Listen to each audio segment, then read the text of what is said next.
So that's the motto that I've always gone with, and when these people price something to me, I buy it. I don't care what the price is.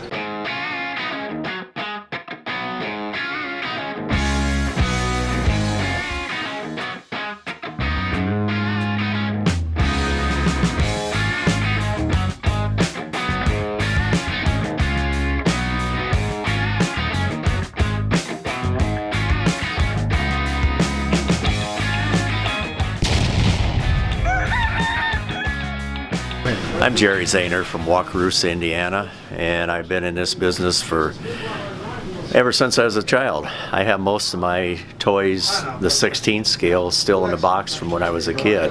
When I realized there was actually a toy show, they had the National Toy Show one year, and I missed it back in '79. But I went to a small show. A guy told me about it, and I went to that toy show, and you know, the bug hit me pretty bad. About a week later, he called me up and he says, "Zahner, you need to come over here." He says, "I've just bought a collection and there's a lot of things here I think you'd like." Well, I'd always collected John Deere toys. You know, I had no interest in anything else because we grew up with John Deere, and of course, that was the only brand that I could say. So when I got over there, he had international toys in the box. He had case toys. He had everything that you could possibly want. I had a Oldsmobile Cutlass. And I took my two boys over there, and the one was probably about 3.5 years old. And the next morning when he got up, he says, "Mommy, my daddy bought so many toys I had to sit in the front seat and sleep sitting up." We had that car just packed front and rear.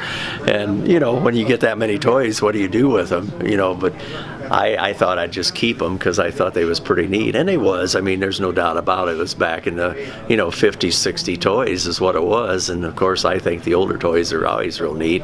The new ones today naturally have a lot more detail on them. There's no doubt about it, but they're still, the good old toys are good, and I think you see that today in the auctions and things, because good toys and good boxes are going to bring really good money, and I naturally have sold some lately, and boy, I can't believe what they'll bring.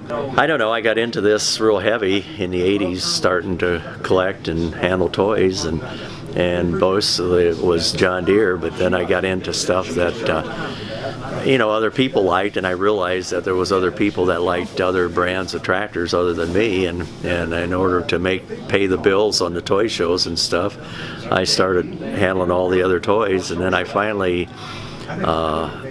started redoing some pedal tractors and things, and I can build some tractors and do some things, but I run across this old guy that produced some pedal tractors that was a lot cheaper than I could ever produce them, and he had them all done. If you look at these tables that I have, you can see there's a lot of talented people, and I probably have probably 15 different builders. I used to have about 20, but in the last couple of years I've lost several of them, from old age and health problems and things, and so I've learned though that when they build something and they give you a price, you better buy it, because you'll never get it again, because they usually build one of a kind.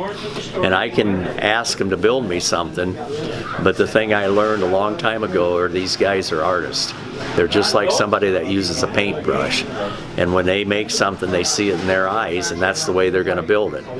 If you want two of them the same way, very seldom will you get them exactly the same way, because they're all custom made.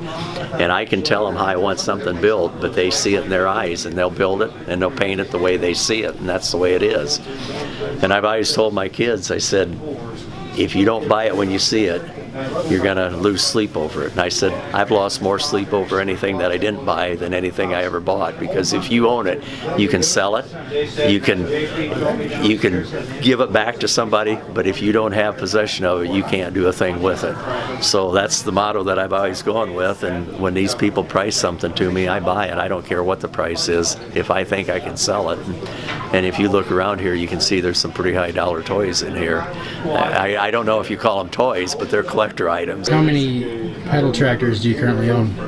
I really don't know. I'll be quite honest with you. I know there's about 35 in here, and that's what we carry to a toy show most of the time. This all comes to the toy show in a 28-foot trailer, so when we pack up, it's tight. I mean, if we don't have the trailer setting right, we don't get the stuff in right. So I don't know. I have several at home. I've got several trailers at home full, but it's something that if I had a real good collection and a real good place to display, I'd probably keep it out. And that's the one thing that I've really enjoyed about this collection. What I sell, a lot of times I'll deliver pedal tractors to people, or I'll deliver toys to them. I'm not one that I go online or anything like that. And I just don't like to ship, and I don't like to worry about stuff getting broke in UPS and things. So I ship a little bit, but not very much. If they buy enough of the pedal tractors or that kind of equipment, I deliver it. I don't care where it's at in the United States. I'll drive to them and deliver it. What's the most expensive pedal tractor you've ever owned? $20,000 piece. You still have that one? No, I sold it. Yeah. I got a $16,000 one there right now, but it's not actually pedal.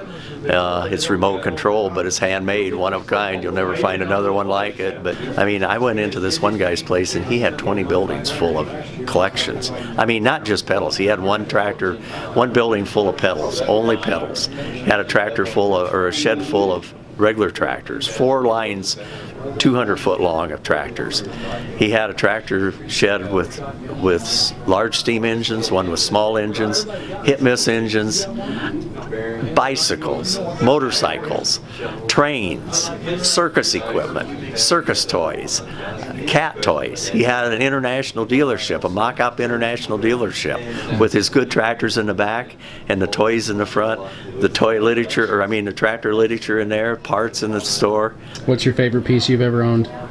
As far as a toy or a real tractor? Well, give me both. No, the toy. I got a real good Argentina collection, and they're really rare because they was made in Argentina, and I've got a gold Argentina 730 that was produced down there for a dealer award, and that's really, really rare. I mean, you can't hardly find them in the U.S., let alone coming out of Argentina. And then I've got a brand new Argentina 730 from down there that was in the box, and that was the first piece I bought, and that's what got me started in Argentina toys. This was back in the 80s before the internet appeared, and I don't know how much you know about the business, but Ray Crilly and Burkholder made a book up at that time, and when they made the book up, they came down to my place and took a picture of that 730 because no one had ever heard of a 730 from Argentina before. And there was also a 445 that was made. Another gentleman had that, and they put both of those in that book. And now, since the internet is out, you can't believe how many tractors I have bought on the internet.